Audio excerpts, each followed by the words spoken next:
الوالدين. تعرف قدر والديك إذا فارقت والديك.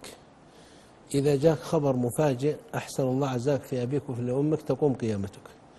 إذا مات الأب أغلق باب من أبواب الجنة، والأم باب من أبواب الجنة.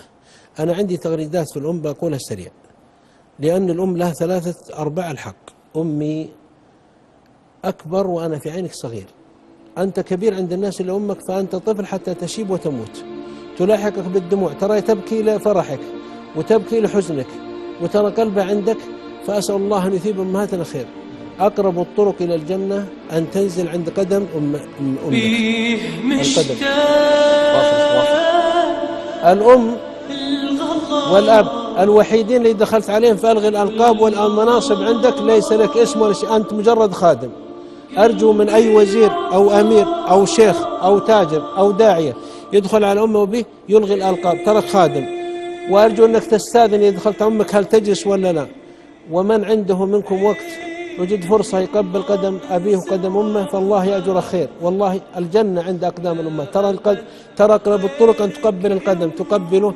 هنيئا لمن عنده أم يقبل قدمها، وامسح دموعك وأنت تقبل قدمها امسح دموعك بقدمها، لأنها شقيت بهذا القدم سارت عليه وأطعمتك وأسقتك وأرضعتك وغسلتك وألحفتك وطيبتك وسهرت عليك. قبل هذا القدم ولا تقل لهما أف، لا تكفر، يعني حتى وجهك لا يكفهر. أسأل الله أن يجزي عنا الأمهات خير والآباء، وأن يغفر لنا ولكم.